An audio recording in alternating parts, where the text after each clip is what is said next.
Good morning students. आज dice और cube part 2 हम लोग सीखने जा रहे हैं। पार्ट 1 में हम लोगों ने सीखा कि फोल्डेड डाइस किस प्रकार से बनाया जाता है। उसमें पूरी तरह से थ्योरी थी, या बोल सकते हैं मेरे शब्दों में कि मैंने अस्त्रों की जानकारी दी थी। आज उन अस्त्रों को कैसे चलाना है, इलस्ट्रेटिव एग्जांपल्स जो सवाल एग्जाम में आएंगे उनको मैं समझाने जा रहा हूं। चलिए कुछ सवाल को देख लेते हैं। एग्जामिनेशन के लिए इंपॉर्टेंट सवाल जो एग्जाम में आते हैं मैं उनको लेकर आया हूं। क्वेश्चन कुछ इस तरह से है, which number is opposite to 6?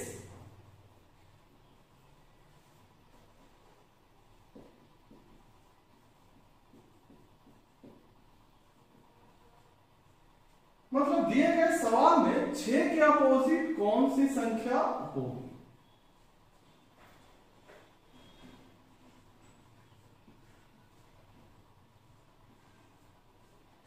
Option कुछ इस तरह से है, A4, B2, C3, D5। Option कुछ इस तरह से होगा। ये सवाल है, ऐसे ही सवाल आपको एग्जाम में पूछेंगे। थ्योरी तो मैंने बताया था। थ्योरी क्या था? Type 1 when there is one common face, type 2 when there are two common face, type 3 when there is no common face. ये 3 तरह के अस्त्र थे। अब मैं उनको चलाना सिखा रहा हूं। क्वेश्चन में ये पूछा which number is opposite to 6। पहले ये देखेंगे टाइप 1 है कि टाइप 2 है। इसमें 2 3 4 और इसमें 1 6 3 है। टाइप 1 का एग्जांपल है, यहां से 3 कॉमन है, यहां भी 3 कॉमन है। 3 को रोटेट करते हैं, कोशिश करेंगे या तो दोनों को क्लॉकवाइज या तो दोनों को एंटी क्लॉकवाइज। ऐसा नहीं कि एक को क्लॉकवाइज और दूसरे को एंटी क्लॉकवाइज, ऐसा बिल्कुल नहीं। तो देखते हैं जब 3 को रोटेट करते हैं तो यहां क्या मिलेगा 4, यहां क्या मिलेगा 2। जब इस 3 को रोटेट करते हैं तो उसके पीछे क्या आ जाएगा 1, उसके पीछे क्या आ जाएगा 6। अब देख लेते हैं 3 2 बार आया है तो 3 में छिपा क्या है 5। अब जो कुछ भी पूछता है हमारा आंसर अवेलेबल है। उसने पूछा which number is opposite to 6, तो 6 के अपोजिट क्या है 2। अगर उसने पूछा होता which number is opposite to 3, तो हमारा आंसर हो जाता 5। क्लियर? ये टाइप 1 का एग्जांपल था। देखेंगे सबसे पहले ये टाइप 1 है कि टाइप 2 है। एक दूसरे क्वेश्चन को देखते हैं।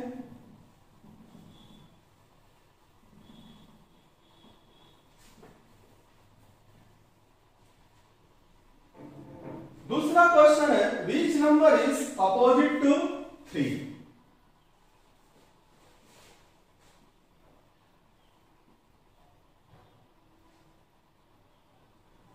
Five, 4, 1,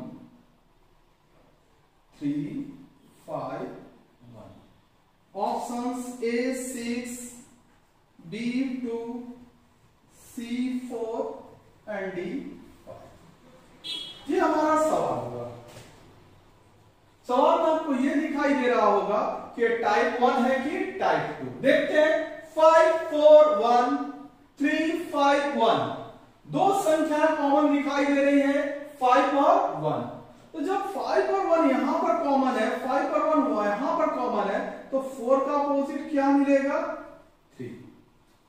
इसके आगे भी जाने की आवश्यकता नहीं थी। जैसे मैंने टाइप 2 में बताया था कि 5 का अपोजिट निकाल लेंगे, 1 का अपोजिट निकालेंगे, अभी नहीं। पहले देखते हैं क्वेश्चन में पूछा क्या है। क्वेश्चन में पूछा which number is opposite to 3। 3 के अपोजिट मुझे क्या दिखाई दे रहा है 4। तो आंसर हो गया सी। ये हो गया हमारा आंसर। 3 के अपोजिट क्या दिखाई दिया 4।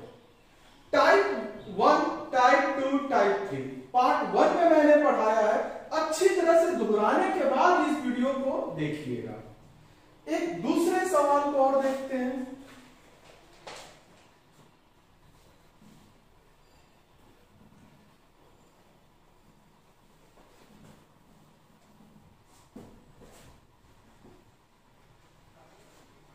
क्वेश्चन है which number is opposite to 6। मैं आपको सवाल सिखा रहा हूं कि एग्जाम में कैसे आएंगे, किस तरह से आएंगे, आप कैसे बनाइएगा।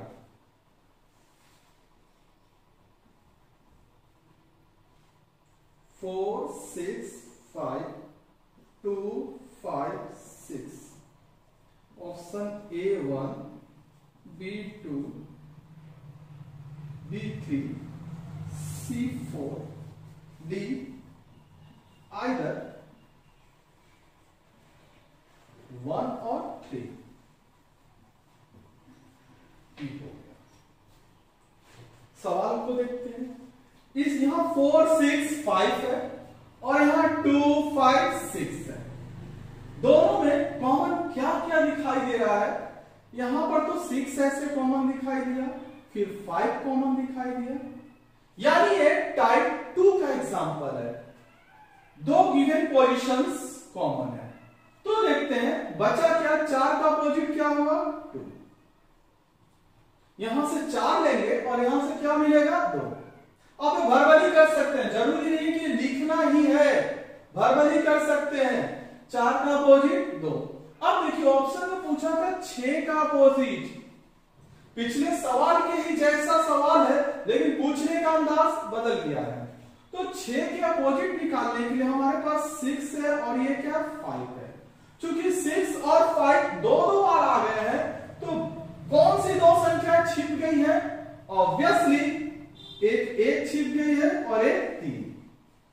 मैंने बताया था इसको 1/3 नहीं पढ़ेंगे, इसको आइदर 1 और 3 पढ़ेंगे। तो क्वेश्चन पूछ रहा which number is opposite to 6। Confirmation नहीं है तो हम लिखेंगे आइदर 1 और 3। हमारा ऑप्शन हो जाएगा डेली। आप देख रहे हैं ना क्वेश्चन में मैंने 3 हथियार देकर रखा है, टाइप 1 टाइप 2 टाइप 3। और जैसे वो क्वेश्चन देगा वैसे हम लोग चलेंगे। जहां टाइप 1 की आवश्यकता होगी टाइप 1 यूज करेंगे, जहां टाइप 2 की आवश्यकता होगी वहां टाइप 2। आगे देखते हैं।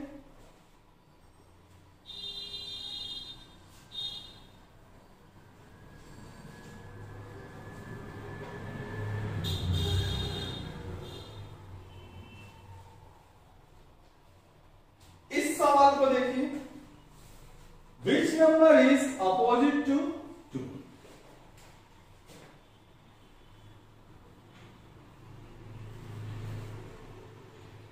फाइव 2 4 6 5 3 1 4 2।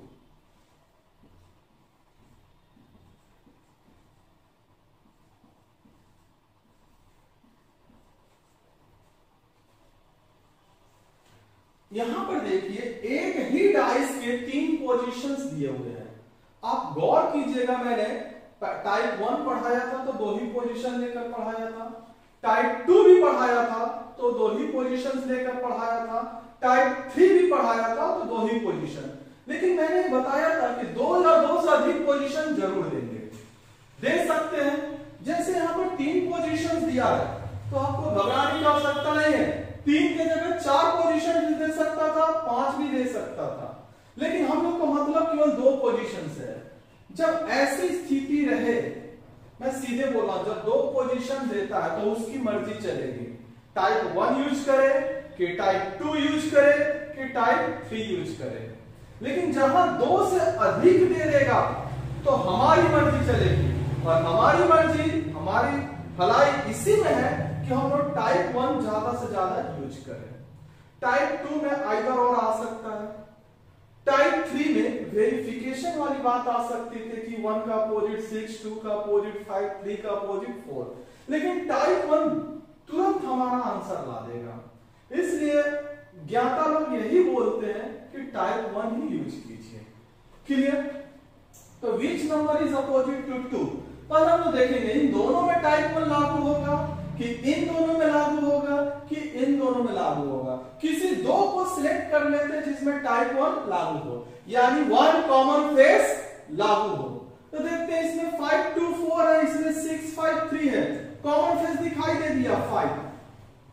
अब अगर इसको हम नहीं भी देखेंगे, इसके तरफ ध्यान नहीं भी देंगे तो भी हमारा सवाल चल जाएगा, बन जाएगा।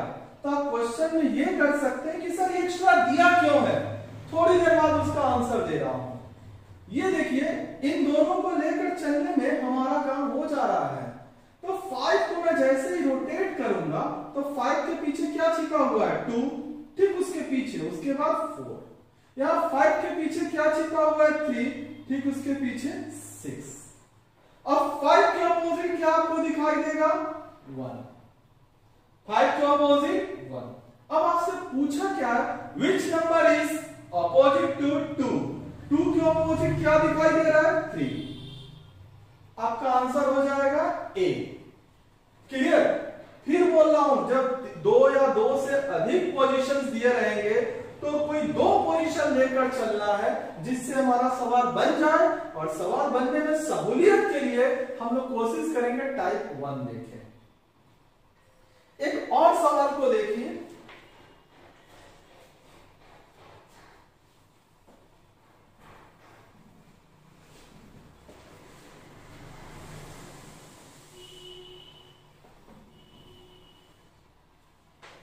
क्वेश्चन है which number is opposite to 6।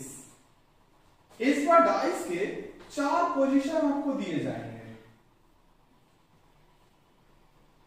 6 5 3 4 6 3 1 2 4 5 2 1।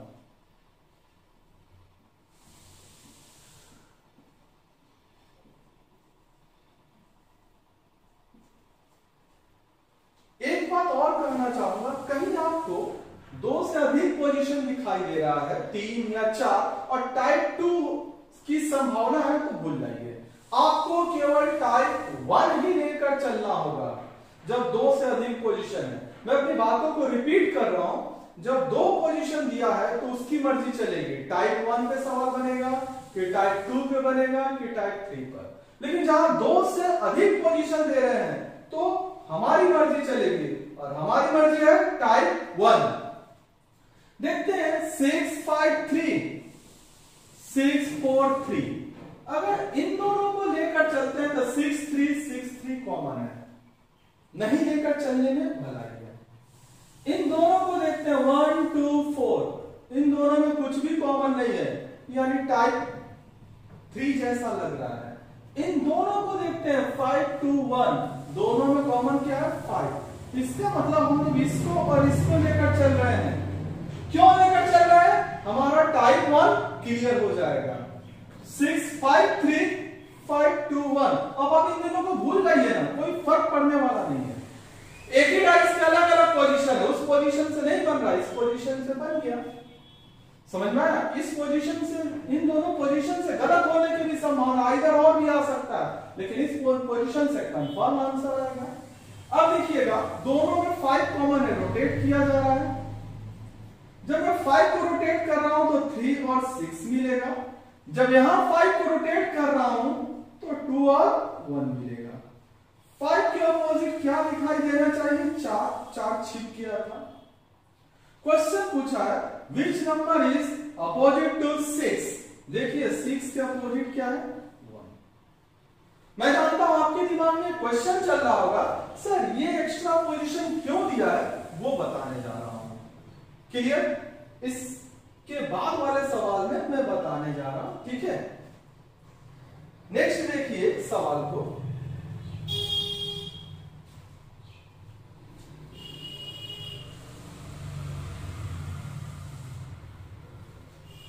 बेहद आसान चैप्टर है, बेहद।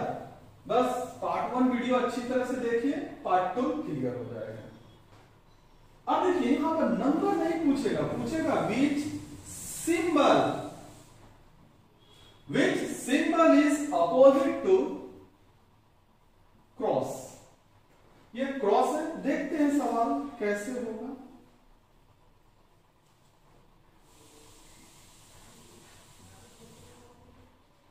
Cross divide plus question mark cross minus dot plus divide plus minus into. Options है प्लस क्वेश्चन मार्क ये आपको ऑप्शन। अब ये वही सवाल है जिसमें एक एक्स्ट्रा पोजीशन देगा। अगर केवल 2 देगा तो आपको बड़ा कष्ट हो जाएगा। चलिए देखते हैं, इसमें 2 से अधिक पोजीशन दिया हुआ है, 4 पोजीशन दिए हुए हैं। Into divide plus into minus question mark, इन दोनों में टाइप 1 लागू हो रहा है। ऐसे टिक कर लेने से भविष्य के लिए ठीक रहेगा कि कभी दोहराएंगे तो पता चलेगा हम लोगों ने कौन सा डाइस लेकर चला था। अब आप बोल सकते हैं इन दोनों डाइस को अगर नहीं भी ले तो चलेगा, लेकिन इस सवाल में इनकी आवश्यकता है। मैं बार बार ये बोल रहा था क्यों दिया रहा था, इस सवाल में इनकी आवश्यकता है। आप देखिएगा इन दोनों में कॉमन फिगर क्या है, इनटू। इनटू को यानी मल्टीप्लिकेशन के साइन को हम लोगों ने रोटेट किया, क्या मिलेगा, डिवाइड। यहां क्या मिलेगा, प्लस। जब यहां से इनटू को रोटेट करेंगे तो माइनस और क्वेश्चन मार्क। इनटू के अपोजिट क्या होगा, अब इसके लिए एक अलग पोजीशन का होना आवश्यकता है, ठीक है ना। आप देखिएगा मैंने बताया था कि अगर डिजिट्स देगा तो हम लोग जानते हैं 1 2 3 4 5 6 होता है। अल्फाबेट देगा तो A B C D E और F होगा, लेकिन ये तो नंबर है, इनका कोई ये तो सिंबल्स है, इनका कोई सीक्वेंस नहीं होता है। इनके जगह कलर्स का नाम दे देता, रेड ग्रीन ब्लू येलो ऐसे दे देता, इनका कोई सीक्वेंस नहीं होता है। कुछ भी दे देगा, लड़कों का नाम दे देगा, बॉयज गर्ल्स का नाम दे देगा, तो उसके लिए एक एक्स्ट्रा की आवश्यकता होती है। अब देखिएगा इसमें एक एक्स्ट्रा सिंबल क्या दिखाई दे रहा है, जी हाँ ये वाला। हाँ, इसमें अगर इसको मैं हटा भी देता हूं तो काम चल जाएगा, लेकिन इसकी आवश्यकता है। इसका मतलब है कि जो नया सिंबल आया है वो है डॉट।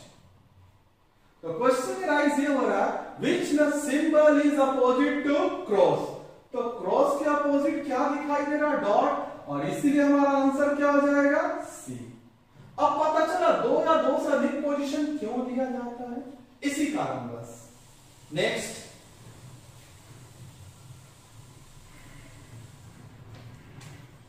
चलिए एक बड़े सवाल को देखते हैं, कंबाइंड सवाल रहेगा, सीखने में सहूलियत मिलेगी।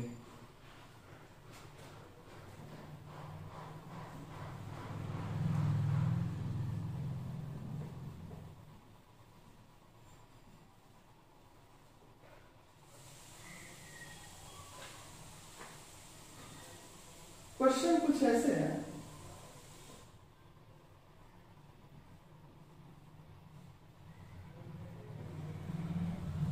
ये रेक्टेंगल है, ये डबल सर्कल है और ये सर्कल। ये डबल रेक्टेंगल है, ये सर्कल है और ये इक्वल है। ये रेक्टेंगल है, ये ट्रायंगल है। आपसे यहां जुड़े हुए कई क्वेश्चंस पूछे जाएंगे, कई क्वेश्चंस, ठीक है ना। मैं क्वेश्चंस बाद में लिख रहा हूं, पहले इनको सॉल्व करके रख ले रहा हूं, फायदा हो जाएगा। चलिए ये बोल सकते हैं डाइस का पहला पोजीशन है, ये डाइस का दूसरा पोजीशन है और ये डाइस का तीसरा पोजीशन है। अब देखते हैं कहां टाइप 1 लागू होगा। टाइप 2 के बारे में और टाइप 3 के बारे में सोचना मना है, सोचेंगे ही नहीं, केवल टाइप 1 सहूलियत के लिए। इन दोनों में क्या टाइप 1 लागू हो रहा है, जी हाँ, दोनों में सर्कल कॉमन है। यहाँ छोटा या बड़ा में अंतर नहीं है, थोड़ा छोटा हो गया, 5 रुपये वाला रसगुल्ला है, 10 रुपये वाला रसगुल्ला है, और कुछ नहीं है, ठीक है तो रसगुल्ला। जब इसको रोटेट करेंगे तो क्या दिखाई देगा, ये रेक्टेंगल है, उसके बाद क्या दिखाई देगा, डबल सर्कल दिखाई देगा। जब इसको रोटेट करेंगे तो क्या दिखाई देगा, यहां से इक्वल दिखाई देगा, यहां से डबल रेक्टेंगल दिखाई देगा। अब देखिएगा जब दोनों में कॉमन क्या था, सर्कल, दोनों में कॉमन क्या था, सर्कल। तो सर्कल के लिए एक नया चीज ढूंढना है, क्योंकि 2 बार सर्कल आया है और नया चीज इसमें दिखाई दे रहा, और क्या दिखाई दे रहा है, ट्रायंगल। अब जो भी क्वेश्चन पूछेगा हमारा आंसर यहीं से निकलेगा, यहीं से निकलेगा। जैसे यहां क्वेश्चन पूछ रहा है which of the the following symbols appears at the bottom in figure 2? Question है which of the following symbols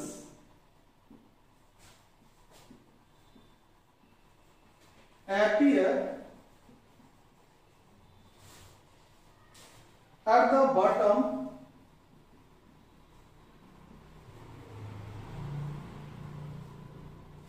in figure? Clear? Option कुछ इस तरह से है, ये है डबल सर्कल, ये है रेक्टेंगल, ये है ट्रायंगल, ये है आइदर रेक्टेंगल और ट्रायंगल। ऐसे करके आपको सवाल देगा।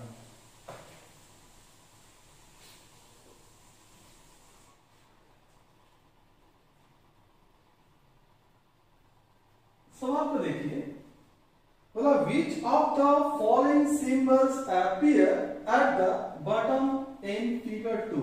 तो फिगर 2 है, बॉटम बोला है, तो बॉटम का अपोजिट क्या होता है? टॉप। तो देखेंगे इसके टॉप पे है क्या, फिगर 2 के टॉप पे है क्या? तो फिगर 2 के टॉप पर डबल रेक्टेंगल है, तो डबल रेक्टेंगल है, तो डबल रेक्टेंगल के अपोजिट में क्या दिखाई दे रहा है? Double circle. ये हो गया हमारा आंसर। क्वेश्चन पूछा which of the following symbols appear at the bottom in figure 2? Figure 2 के बॉटम में क्या दिखाई देगा? तो फिगर 2 के बॉटम में वही दिखाई देगा जो टॉप के अपोजिट होगा। तो टॉप पर क्या है? Double rectangle. तो डबल रेक्टेंगल के लिए क्या होगा बताइए? डबल रेक्टेंगल का अपोजिट क्या है? Double circle. इसी में दूसरा सवाल देखिए,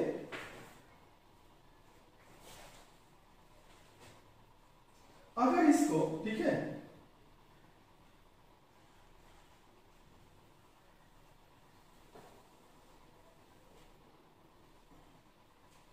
अगर इसको फिगर 3 कर देता है तो ऑप्शन कुछ इस तरह से रहेगा।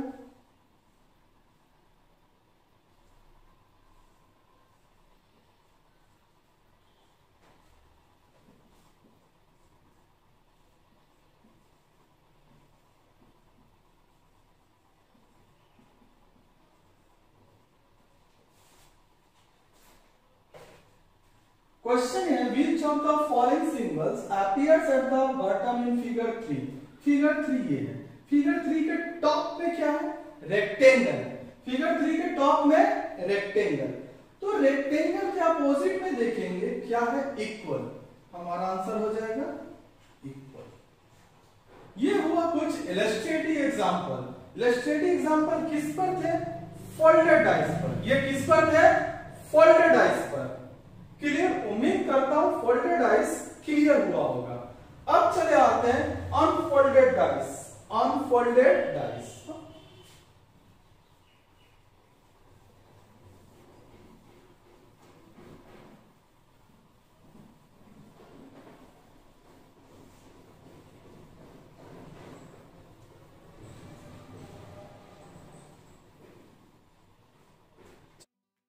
चलिए अब हम लोग आते हैं अनफोल्डेड डाइस।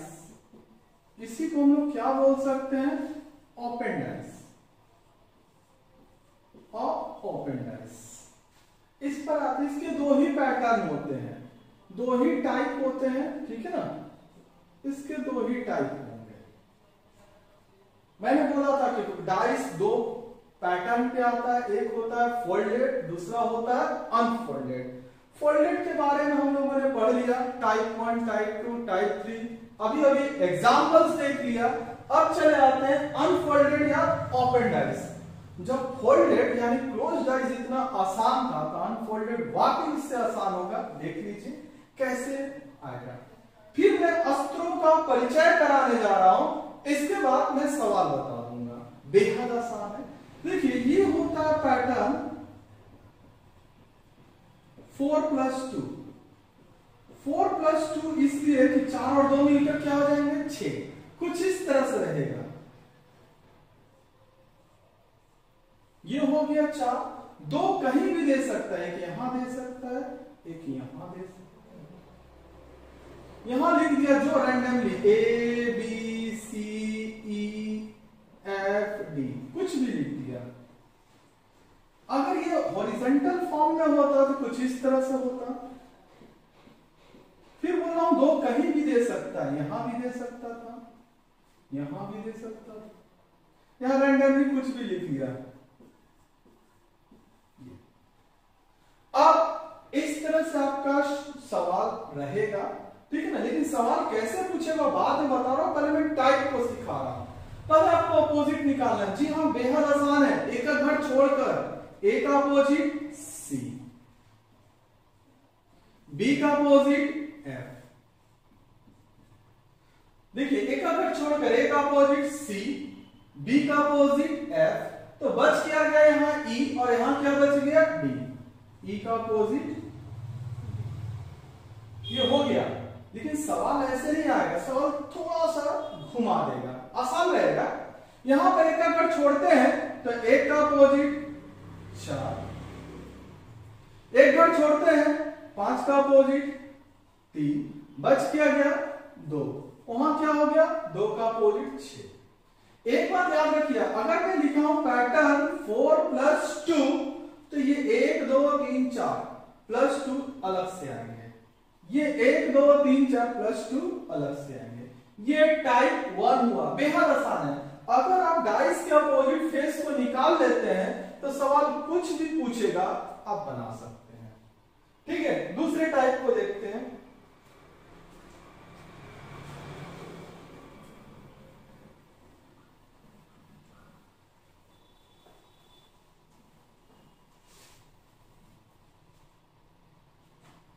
टाइप 2, और ये हो जाएगा 3 + 3। यहां भी 3 + 3 मिलकर 6 होगा। कुछ इस तरह से आपको दिखाई देगा। यहां से भी कर सकता था, यहां से भी कर सकता था। हॉरिजॉन्टल फॉर्म में देखेंगे, लीजिए मैं यहां से कर दिया, इस तरह से दिखाई देगा। अगर मैं लिख दूं 1 6 3 2 4 5, यहां लिख दूं F D A C D E। अब अगर इसका अपोजिट निकालना है तो थ्योरी अभी भी वही है, 1 का अपोजिट 3, 1 का घर छोड़कर 2 का अपोजिट 5, जो बच गया 6 का अपोजिट 4।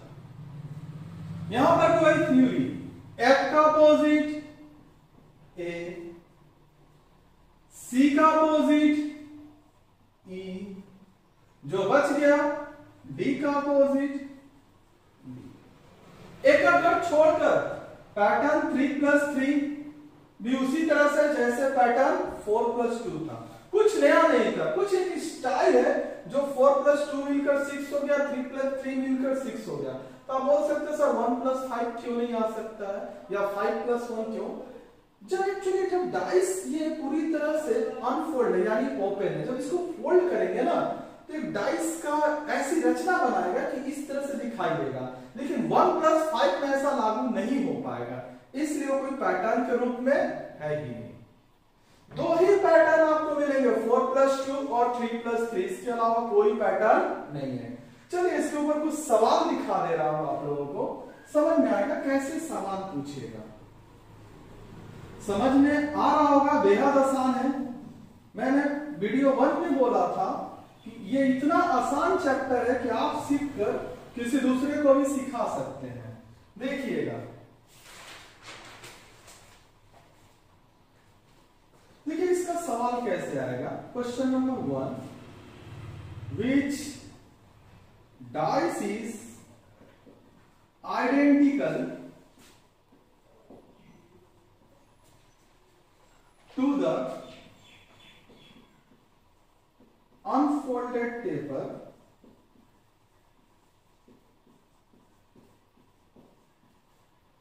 in given figure.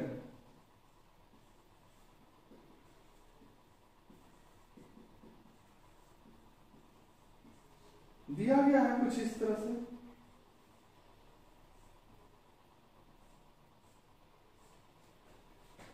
यहां पर एक एक्स्ट्रा है, यहां पर एक एक्स्ट्रा, 2 5 4 3, यहां पर 1 और यहां पर 6।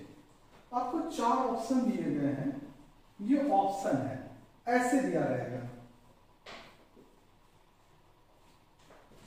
2 4 5 1 5 3 2 5 6 1 6 5। यहां ऑप्शन का नाम रहेगा A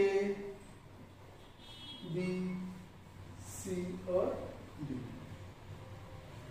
ये हो गया। बोला कि which dice is identical to the unfolded paper in given figure। बोला ये जो फिगर दिया गया है, ठीक है ना, ये कैसा है, ठीक है ना, अनफोल्डेड है, ठीक है ना। अगर इसको फोल्ड करते हैं तो अभी तो 6 का 6 हिस्सा दिखाई देता है, कुछ ऐसा फोल्ड करेंगे कि 3 हिस्सा दिखाई देगा। तो ये जो 3 हिस्सा दिखाई दे रहा है, इनमें से कौन सा ऑप्शन है जो इसी से निकल कर आया है। मतलब इस डाइस को कुछ इस प्रकार से मोड़ेंगे कि कौन सा हिस्सा दिखाई देगा, कौन सा ऑप्शन में है। तो मैं पहले बोला इसका अपोजिट फेस निकालेंगे, 2 का अपोजिट 4, 5 का अपोजिट 3, 1 का अपोजिट 6। याद कीजिए फर्स्ट वीडियो में मैंने बताया था कि अपोजिट फेस कभी भी दिखाई नहीं देंगे, हमेशा एडजेसेंट फेस दिखाई देते हैं। अगर किसी डाइस में अपोजिट फेस दिखाई दे दिया तो गलत समझा जाएगा। चलिए इसको देखते हैं। यहां 2 है, देखिए तो यहां 2 का अपोजिट क्या है, 4, यहां पर 4 दिखाई दे दिया। यानी अगर इस डाइस को फोल्ड करते हैं तो ये कभी भी नहीं आएगा, या अगर इसको अनफोल्ड कर ऐसा लाते हैं तो ये कभी नहीं आएगा। इधर देखते हैं, यहां क्या है, 1 का अपोजिट क्या है, 6, इसमें नहीं है। आगे देखते हैं 5 का अपोजिट क्या है, यहां 3 है। ऐसा याद है हम लोग एक बार और चेक करते थे टाइप 3 में, तो वो रियल डाइस था, लेकिन ये दूसरा अनफोल्डेड डाइस है, कुछ भी हो सकता है। तो देखिएगा यहां 5 और 3 एक दूसरे का अपोजिट है, यानी ये भी गलत होगा। यहां देखते हैं 2 है, 2 का अपोजिट यहां क्या है, 4, वहां 4 नहीं है। फिर उसके बाद क्या है, 5 का अपोजिट यहां क्या है, 3, इसमें से ही देखेंगे, यहां नहीं है। फिर 6 का अपोजिट यहां क्या है, 1 नहीं है। यानी यही वो डाइस हो सकता है। यानी इस डाइस को जब हम लोग अनफोल्ड करेंगे, फोल्ड करेंगे तो ऐसा होगा, और इसको जब अनफोल्ड करेंगे तो ऐसा होगा। इसको भी चेक कर लीजिए, देखिए यहां पर 1 का अपोजिट 6 है, यहां 6 और 1 दिखाई दे रहे हैं। बस बेहद सिंपल। याद रखिएगा कि कभी भी डाइस के सम में अपोजिट फेस दिखाई नहीं देते हैं। अगर अपोजिट फेस दिखाई दे दिया तो सम गलत है। ठीक है, एक दूसरे क्वेश्चन को देख सकते हैं।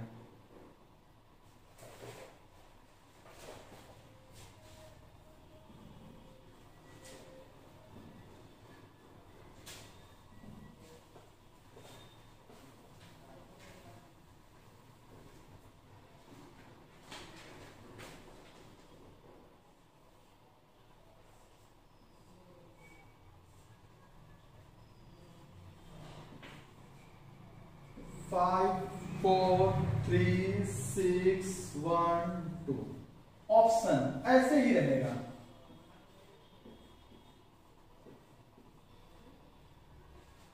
फोर 3 2 5 1 3 6 4 2 1 4 2। ये ऑप्शन ए हुआ, ये बी हुआ, ये सी हुआ और ये डी। फिर सवाल वही है, which dice is identical to the unfolded paper in given figure। पहले इसको अपोजिट निकाल। देखिए अभी भी 4+2 पैटर्न है, 1 2 3 4, ये अलग से 2। तो 5 का अपोजिट क्या होगा, 3, 4 का अपोजिट क्या होगा, 6, और जो बच गया 1 का अपोजिट 2। जब ये निकल गया तो कोई भी सवाल आप आराम से बना सकते हैं, कोई भी सवाल। देखिए इसमें 4 का अपोजिट क्या है 6, इसमें दिखाई नहीं दे रहा है। 3 का अपोजिट क्या है 5, दिखाई नहीं दे रहा है। 2 का अपोजिट क्या है 1, दिखाई नहीं दे रहा है। यानी यही वो डाइस है कि अगर इसको फोल्ड करते हैं तो ये दिखाई देता है, यानी इसको अनफोल्ड करते हैं तो ये दिखाई देता है। इसको देख लेते हैं, यहां 5 का अपोजिट क्या है 3, देखिए दिखाई दे दिया, यानी गलत हो गया, गलत हो गया। यहां देखते हैं 6 का अपोजिट क्या है 4, देखिए यहां दिखाई दे दिया, यानी गलत है। उसके बाद क्या है यहां 1 का अपोजिट क्या है 2, देखिए यहां दिखाई दे दिया, यानी वो गलत है। मेरी बात समझ में आ रही होगी। सबसे पहले ठीक है ना, अनफोल्डेड है तो बेहद आसान है, सबसे पहले इसका अपोजिट निकालेंगे और एक को चेक कर देंगे। एक बात हमेशा याद रखिएगा, अपोजिट फेस कभी भी दिखाई नहीं देगा। चलिए इसके ऊपर और एक सवाल, जो अंतिम सवाल होगा, ज्यादा सवाल तो है नहीं और होंगे भी तो आप आराम से बना सकते हैं, कुछ सोचने की आवश्यकता नहीं है। बेहद आसान है, बेहद आसान है, बेहद आसान है। बस सवाल को देखिए, कभी भी सवाल देखकर घबराते नहीं, सवाल मनुष्य ही बनाता है तो सॉल्यूशन भी मनुष्य के ही पास होगा।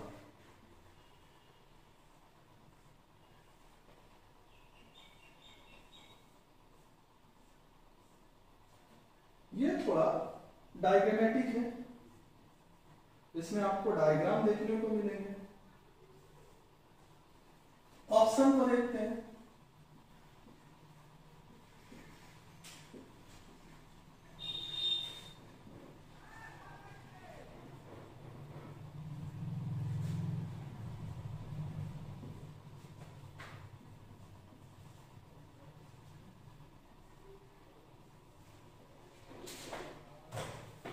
यहां पर कुछ छूटा नहीं है, ये ब्लैंक ही रहेगा, इसलिए देखिए ऑप्शन आपको ब्लैंक दिखाई देंगे।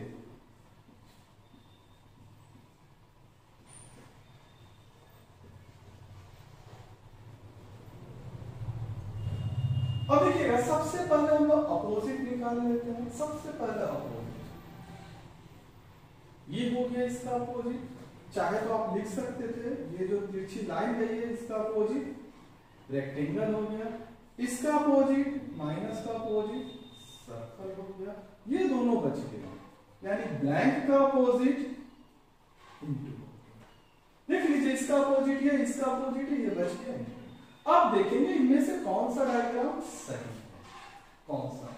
इसको देखते हैं, इसका अपोजिट क्या है ये वाला, देखिए यहां दिखाई दे दिया, यानी ये सही नहीं। उसके बाद देखिए इसका अपोजिट क्या है ये वाला, नहीं दिखाई दिया। उसके बाद इनटू का अपोजिट क्या है ब्लैंक, वो भी दिखाई नहीं दिया। माइनस का अपोजिट क्या है सर्कल, ये भी दिखाई नहीं दिया, यानी ये सही। इसको एक बार देख लेते हैं, ब्लैंक का अपोजिट क्या है इनटू, देखिए दिखाई दे दिया, यानी ये सही नहीं होगा। फिर देखते हैं ब्लैंक का अपोजिट इनटू नहीं है, लेकिन माइनस और सर्कल एक दूसरे का अपोजिट है, ऐसा नहीं होगा, यानी यही आंसर होगा बी, अपोजिट कभी भी दिखाई नहीं देगा। ये डाइस की सबसे बड़ी थ्योरी है, fundamental theory of dice. Opposite faces can not be adjacent, मतलब कभी भी अपोजिट फेस दिखाई नहीं देगा, आप ध्यान रखिएगा। क्लियर? तो डाइस का दो सेक्शन, एक फोल्डेड और दूसरा अनफोल्डेड कंप्लीट हुआ। उसके ऊपर कई सारे मैंने प्रॉब्लम्स भी दिखा दिए। इसके बाहर कुछ नहीं है, इसके बाहर आपको कुछ नहीं है, ठीक है। आप इसको दोनों वीडियो को अच्छी तरह से देखिएगा। इसमें मैं पीडीएफ में कुछ सवाल डाल दूंगा, आप उसको डाउनलोड कर प्रैक्टिस कीजिएगा, सॉल्यूशन भी रहेगा। जहां नहीं समझ में आएगा देखिएगा, सॉल्यूशन समझ में आ जाएगा। क्लियर? उम्मीद करता हूं डाइस का पूरा दोनों वीडियो आपको समझ में आया होगा। ध्यान से एक कर समझिएगा। और बस इतना है, इसके आगे कुछ कहने की आवश्यकता नहीं है। Thank you.